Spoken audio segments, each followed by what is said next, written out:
All right, ladies and gentlemen, boys and girls from all across the fruited plain, as our friend El Rushbo once said in the past. It's Thanksgiving. I hope everybody is having a spectacular time here stateside and even abroad with their family, their friends. Watch some parades, hang out with some people, eat some good food. And then we got, Black Friday tomorrow. But if you guys didn't know, what I do every single year is I tell the true story of Thanksgiving. And this is actually year to year basis. This is the number one stream that I receive the most death threats on. It's very interesting. And it's because there's seething people out there who just don't like to hear this story. Now, did bad things happen? Yeah, sure. Bad things happened. But what's important here is also to tell the truth about the good things that happened. And just the facts of how this story came to be. So I'm going to kind of get into it with you. Crypto Kool-Aid in the house. What's up? What's good? Sam Kemp. Nice to have you in here. Hoping you too, Sam. Gunner Boat. Yep. Vibra Finance. The Indians showed the Pilgrims how to farm. Squanto is responsible for saving the white man. God bless Squanto. There is truth in that. And we'll actually go over Squanto. We'll talk about Squanto. Who was Squanto? So if you guys want extreme alpha, this is going to be historical alpha. And we'll get into it here and try to deliver this in such a way that is historically accurate. Even for folks who aren't American, this is a story that has been twisted in such a way to fit the narrative of a lot of the, I don't know, maybe militant socialists and multiculturalists around the world. And every narrative that's created against America is trying to degrade the idea and the ethos of what America set out to be.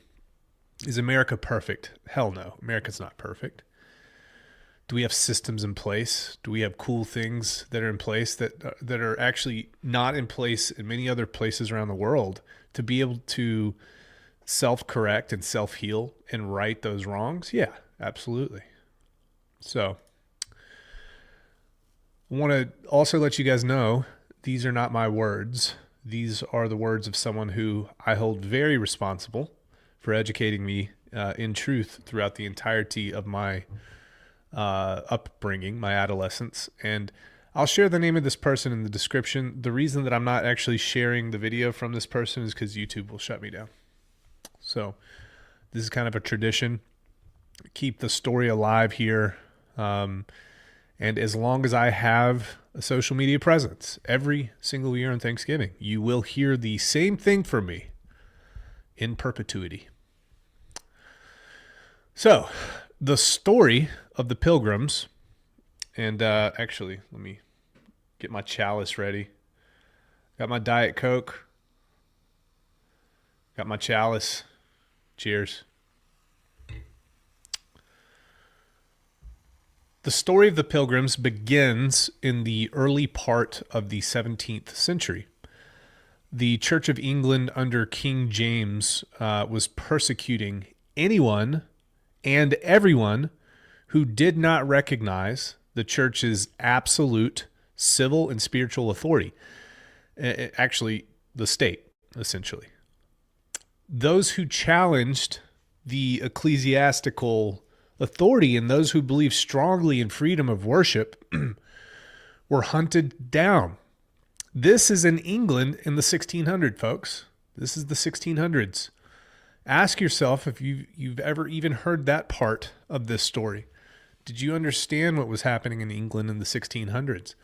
We've got to build these building blocks to paint a picture as to why these people actually fled. Yes, it was fleeing. It wasn't these weren't conquistadors, folks. Okay. Regardless of what you're being taught in schools, it's BS. These were not conquistadors. Brandon conquisted the wrong country. It wasn't England. Blah, blah. Okay, guys, come on. Bear with me here. So this was England in the 1600s. It was rough. They were hunted down. They were imprisoned. They were executed, tortured for their beliefs. A group of separatists. And these are people who didn't want any part of what was happening. First fled to where? They fled to Holland. They liked the wooden shoes and they liked the cheese. All right. And they established a community. So these people, they said, enough's enough. We got to get out of here. All right. So they left. They went to Holland and they wanted to establish a community. These people were there for 11 years.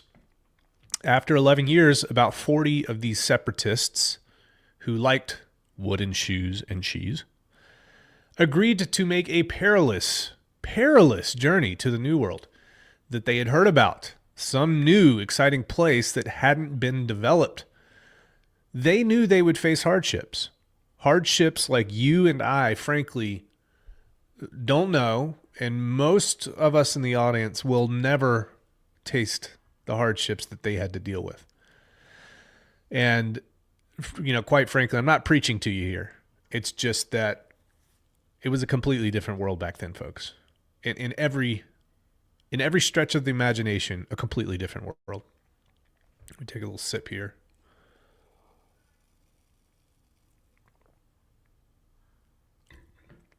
We don't know these hardships. We can't. We're way too advanced now.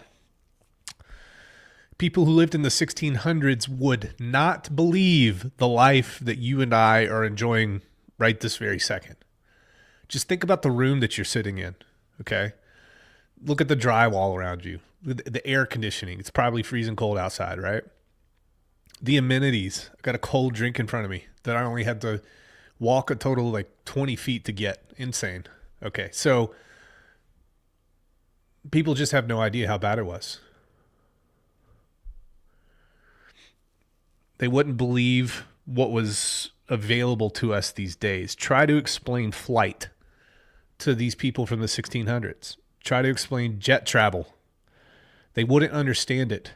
They knew they would face hardships, but paramount importance to them was living freely and worshiping God according to the dictates of their own consciences, their own beliefs. And I don't think people understand that either.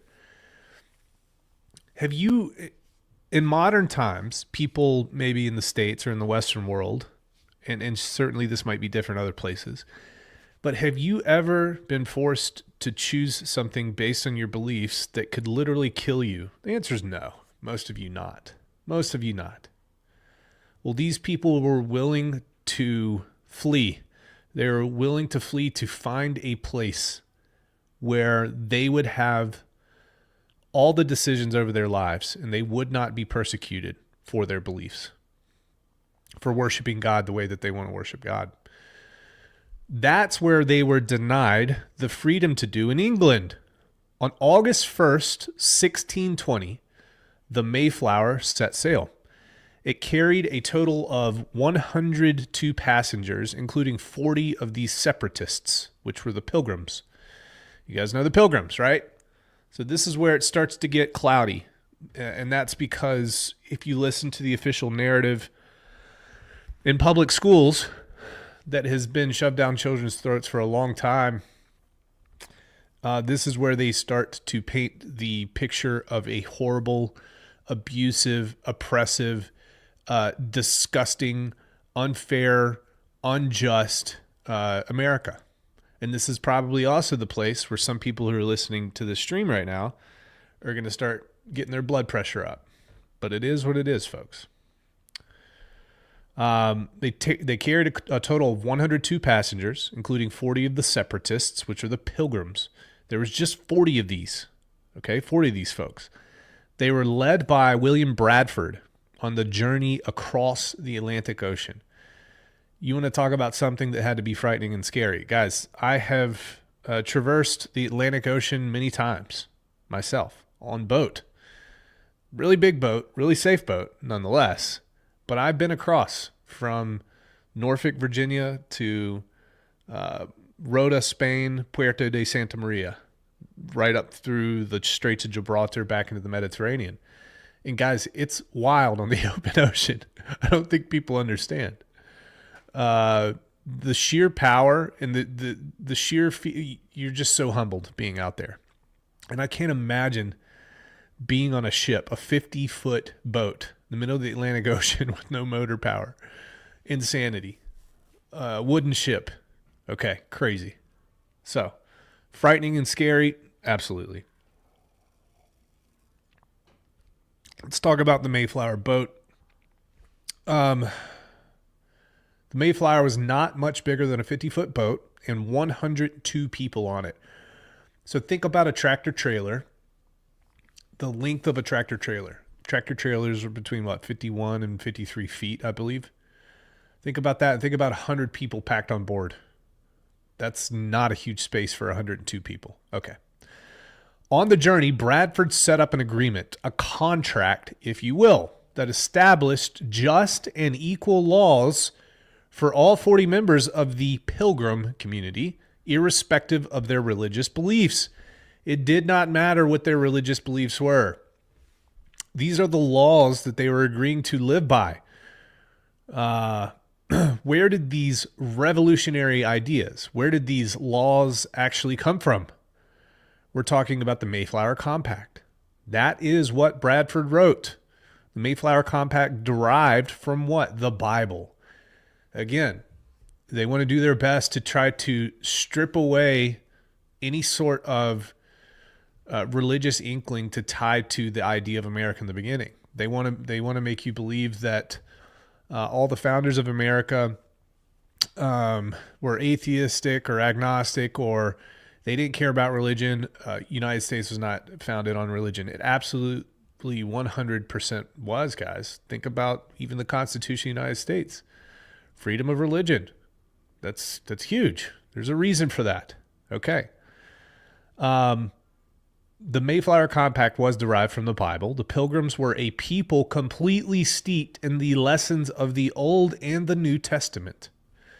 They were devoutly religious people, no matter what else is said about them, and even that is denied about them. They were devoutly religious. They looked to the ancient Israelites for their example, and because of the biblical precedents set forth in Scripture, they never doubted that their experiment would actually work. They didn't doubt it. They never doubted that they would get to the New World.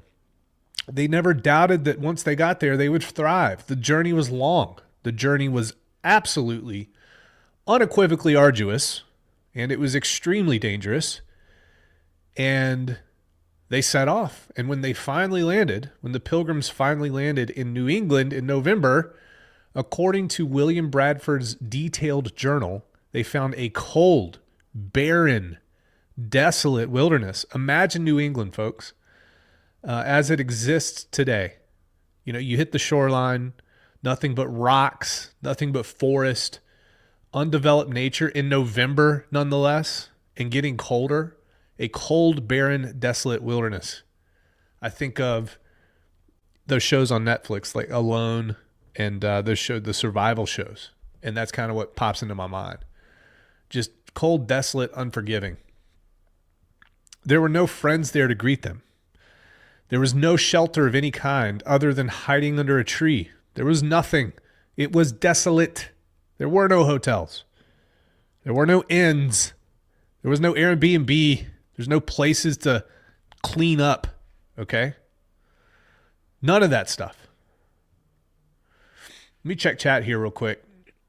And we'll keep going here.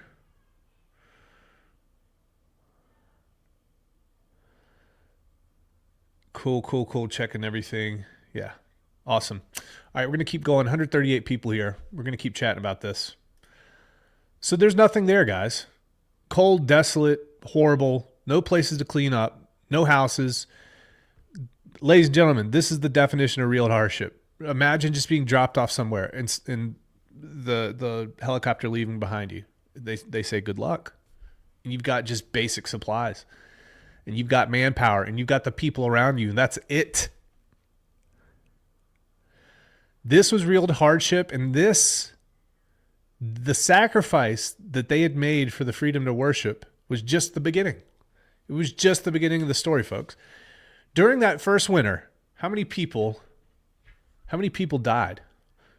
Remember, they arrived in New England in November. During that first winter, half of them, including William Bradford's own wife, died of starvation, died of sickness, died of frostbite, died of exposure to the elements. Now we're getting close to what you were taught in school. When spring finally came. By the way, writing that doesn't do it justice, guys. Spring doesn't just finally come in New England. It was a survival. It was an act of survival that you and I cannot possibly relate to or understand, or at least most of us.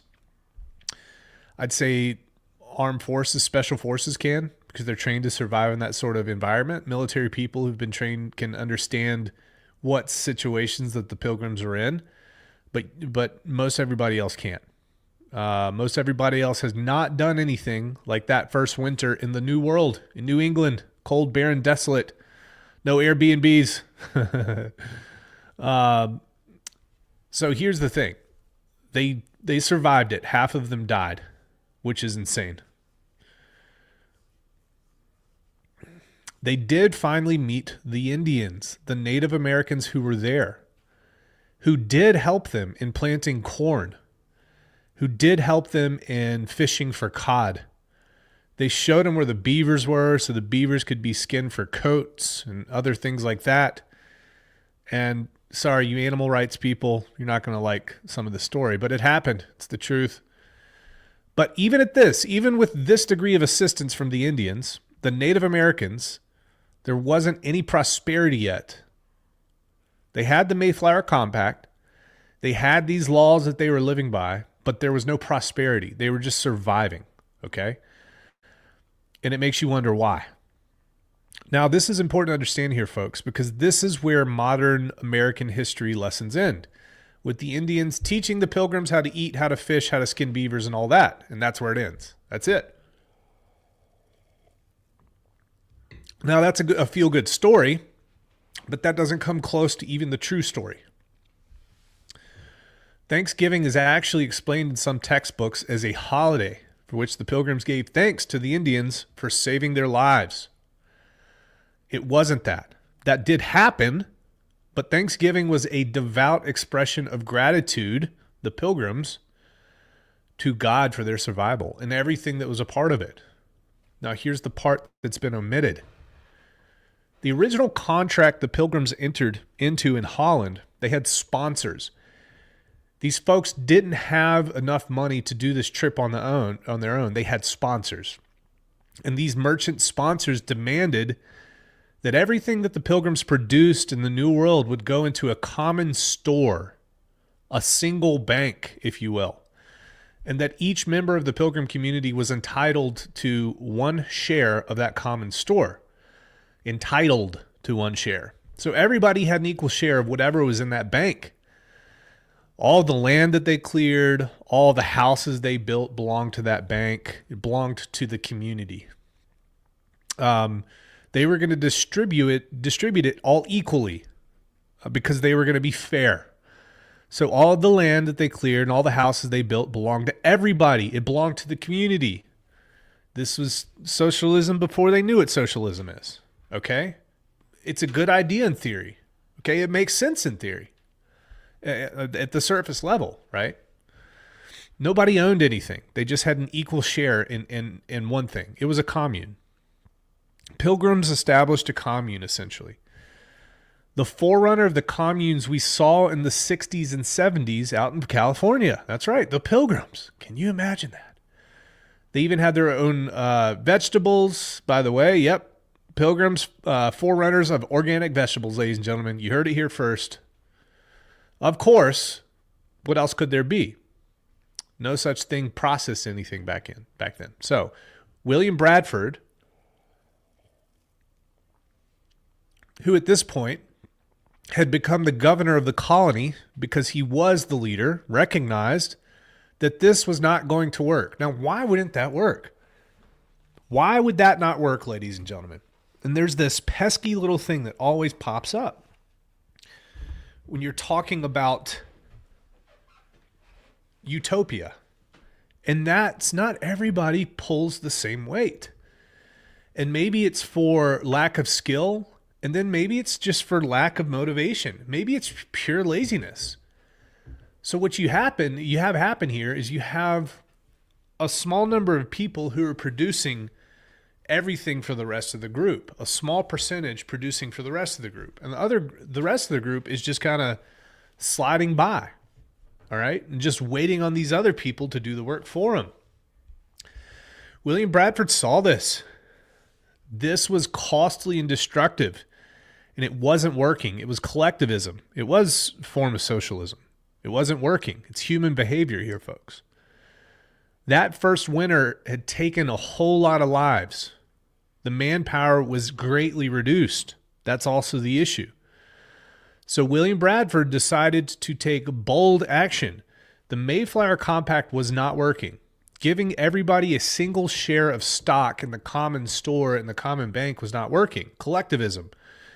It was as costly and destructive to the Pilgrims as it is and has been to anybody who's ever tried it. You know, that sort of thing probably works when you have a family involved.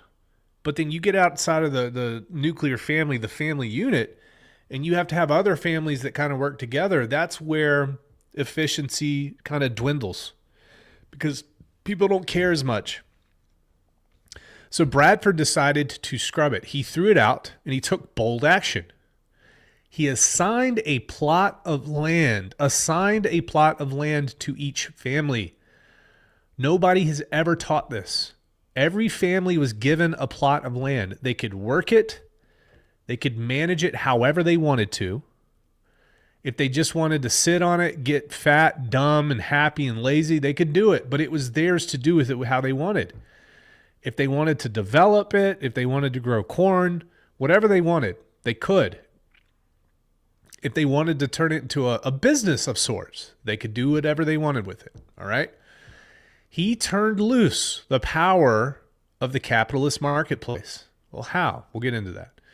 And this was long before Karl Marx or Engels was born, long before Karl Marx was a sperm cell in his father's dreams. The Pilgrims had discovered and experimented with what could only be described as socialism at that time. It's the closest thing, right? And they found that it didn't work in that situation. Now, it wasn't called that back then, okay? We've talked about that. But that's exactly what it was. Everybody was given an equal share. And you know what happened? A very few amount of people did anything at all. There was no incentive. Nothing worked. Nothing happened. What Bradford and his community found was that the most creative and industrious people had no incentive to work any harder than anybody else unless they could utilize the power of personal motivation. But while most of the rest of the world has been experimenting with socialism for over 100 years now, well over 100 years, trying to refine it, trying to perfect it, trying to reinvent it, the Pilgrims decided early on to scrap it permanently.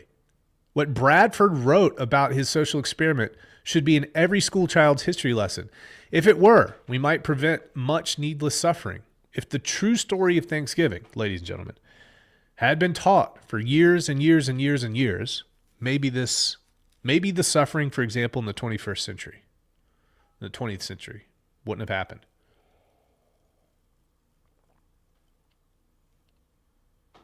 All right, let's take a little break. Let's check here. NT Fryer, happy Thanksgiving. 53 foot, yep. Happy Thanksgiving. Thanks for reading this, Brandon, and taking the heat and the arrows. Frankie, what's good? Plumber, communism sounds good, but it doesn't scale past the immediate family. Right. Because you don't care as much about people that aren't your blood, typically. I mean, you like to virtue signal that you do, but just most humans don't operate that way. You know, you'll take care of your immediate family. Communists struggle with the free rider issue. Well, I'd imagine. I've not done much research into communes, but I can imagine. 196 people here. Let's keep going. So, William Bradford, after putting everybody in a common store, the Mayflower Compact, they wanted to be fair, okay? They wanted everybody to have one common share of stock in everything that happened that the Pilgrims produced, and it bombed. Boo!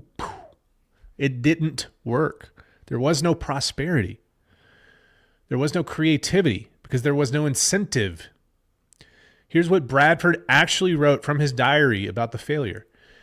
For this community, so far as it was found to breed much confusion and discontent. I'm going to read that again. For this community was found to breed much confusion and discontent.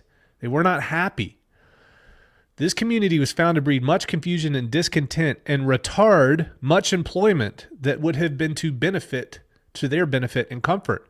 In other words, nobody worked. Very few amount of people worked. They were capable of creating prosperity for themselves, but there's no incentive. There was no need for them to do that. And even the threat of death didn't motivate some people to do things. It didn't work. The way they set it up, it killed and discouraged work. There was no need. For young men, this is his words, for young men that were most able and fit for labor and service sat around and did nothing. They should spend their time and strength to work for other men's wives and children without being paid for it. You see what he's saying there? He said, why should they toil? Why should they use their energy and break their back for all these other people that they don't have any sort of responsibility for? Okay? Why not just take care of myself? Why should you work for other people when you can't work for yourself? What's the point? You hear what he's saying, ladies and gentlemen? The Pilgrims found that people could not be expected to do their best work without incentive. So what Bradford's community, what did they try next? They unharnessed, they unleashed the power of good old free enterprise by invoking capitalism. The principle of what? Of private property. All the way back in the 1600s. It was incredible. Every family was assigned to its own plot of land. They could do with it whatever they wanted to do. This was very good success, wrote Bradford in his diary, for it made all hands industrious, so as much more corn was planted than otherwise would have been. Interesting. So, these people, after they were given property rights, they went out and they worked their own land and they didn't wait for somebody else to do it. It was their responsibility. In fact, they worked in such a way that there was a surplus for the first time, a surplus. Very interesting. So he wrote, this is a very good success, for it made all hands industrious, so as much more corn was planted than otherwise would have been. So when profit was introduced, when the opportunity to prosper was introduced, it went absolutely gangbusters. That, my friends, is the essence of the true story of Thanksgiving. Now, this is where it gets really good. And if you're laboring under the misconception that I was, as I was taught in school, this sort of thing is a pretty good breath of fresh air here, in my estimation. Yeah. What's the difference between communism and socialism? Socialism is JV. Communism is varsity. It's essentially the same sort of thing. All right, let's keep going here.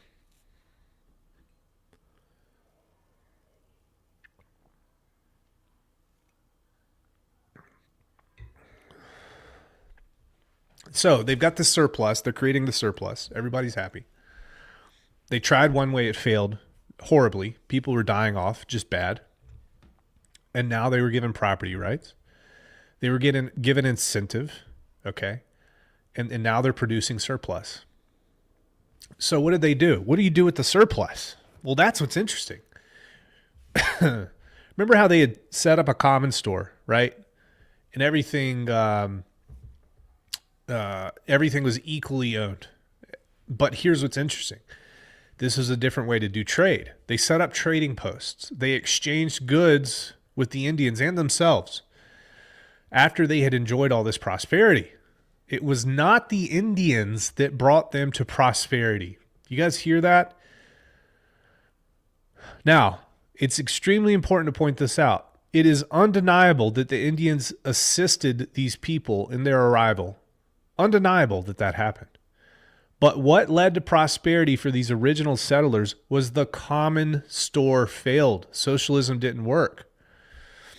And I'm not saying any of this to insult anybody, okay? You know, I don't even like putting caveats out there like that because there's so many sensitive people out there. But this is a grown-up conversation.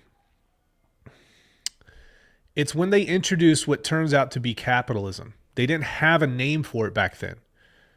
But when, you know, that didn't really start formulating to the 1700s, 1800s, 1900s. But they turned loose individual incentive. You get to keep what you produce. You get to sell what you don't need. It went crazy. This is not something that they were taught by anybody, but self-experience. Okay? Self-experience. One way didn't work. People are dying. They had to try something new. This way worked. None of this is said to put down anybody, ladies and gentlemen. Please do not misunderstand it. The Indians did a lot of things that helped them, and we'll get to that in just a second. But it was their own industriousness. That was one of the things that changed, okay? They set up trading posts. They exchanged goods. They sold stuff to themselves, to the Indians.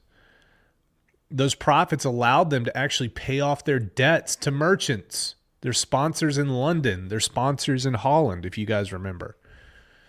The success of that colony, after they had abandoned socialism and tried what was essentially capitalism, the word spread throughout the old world of this massive amount of prosperity that was there for the taking in the New World. And guess what happened? The New World was flooded with new arrivals. The success and prosperity of the Plymouth settlement, the original settlement, attracted more Europeans and began what came to be known as the Great Puritan Migration. And all it took was prosperity and the word spreading across the Atlantic Ocean of how there was prosperity and how it was there for the taking. All you had to do was get there and give it a shot. Does this story line up with the story that you're told in school?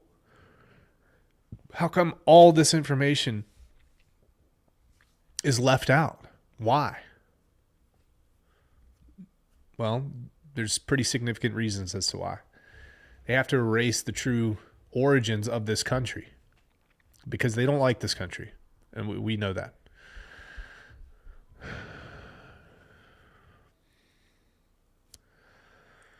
The lesson here is, the true story of Thanksgiving is that William Bradford and his Pilgrim community were thanking God for the blessings on their community after the first miserable and deadly winter of a documented failure brought on by their attempt at fairness and equality, which was socialism. It didn't work. Only when they abandoned it did it work. And I need to say it again because I don't want people to misunderstand and get, you guys get all out of sorts. The Native Americans, the indigenous people, whatever you want to call them, they were of considerable assistance, okay? And they were friendly when the Pilgrims arrived, but they had little, if anything, to do with the prosperity that was created. Okay? That was the big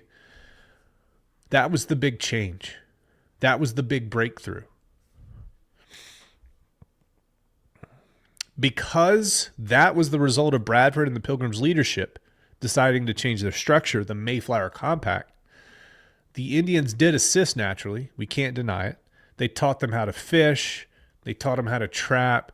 They taught them how to do things on that land that they didn't know how to do. And that led them to be productive, undeniably so. But it was the Pilgrim community itself which experienced this massive prosperity, taking that assistance, applying it, and then making things better. The word of which spread all the way back to the old world. Now, we kind of talked about this earlier, that the Federalists has a story on all this, and in it, they describe much of what we did in the second time. Now, this, ladies and gentlemen, like I said in the beginning of the stream, check the description for the name of the person who I'm taking this teaching from. It's extremely important here.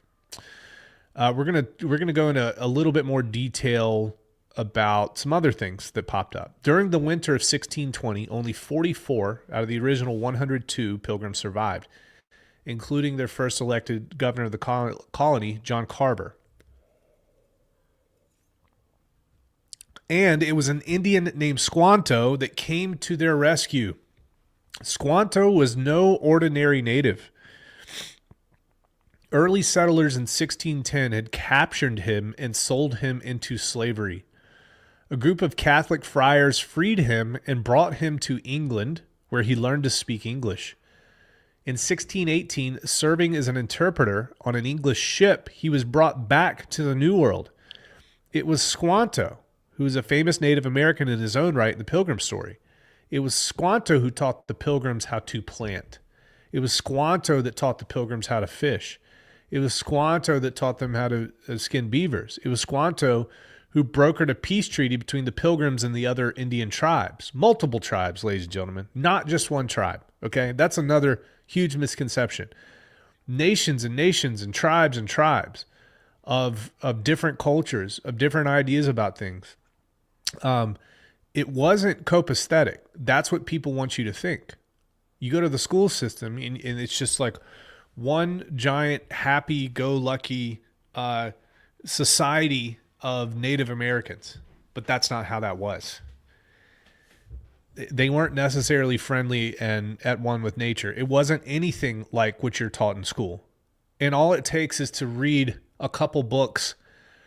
Really, if you took a basic English class, like, English 101, English 201, and you got to go back into the literature from the 15 and 16 and 1700s, you would learn this really quick, okay? But they don't want you reading books from back then because they don't want you getting smarter. There were power struggles. There were squabbles, turf battles. It was human. The Indians, the Pilgrims, everybody was scrambling for power, for survival. Survivability was the name of the game. It was not guaranteed. And you would die if you didn't fight for your survival. Now, many of the Pilgrims literally believed that God had sent Squanto to save them. The Pilgrims believed, that without Squanto, they would have never survived or thrived. And they experienced a tremendous harvest in 1621. And that was the big gathering that's taught in the history books. The native Indians and the Pilgrims joined together for a huge feast, which is the foundational story of the Thanksgiving story that's taught in public schools. But again, it's not the real story of Thanksgiving. That's the textbook brand. It did happen, but it's so much more than that. Okay?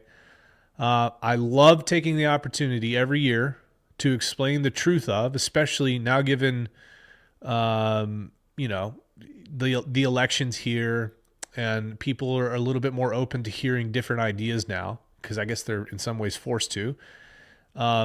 And why are they forced to? Well, it's because there's not as much censorship, I guess. It wouldn't surprise me if YouTube locked this down. Wouldn't surprise me at all.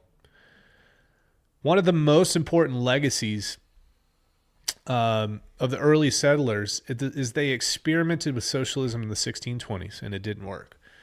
Private property rights and personal responsibility, two pillars of a free market economy, saved the Plymouth colony from extinction.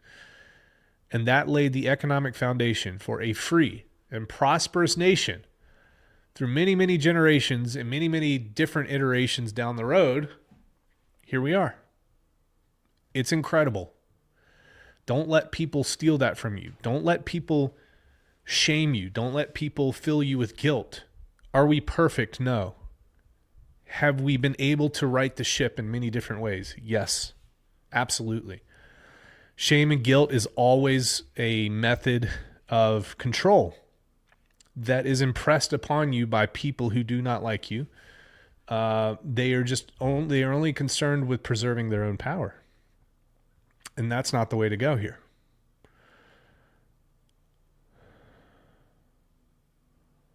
Happy Thanksgiving, everybody.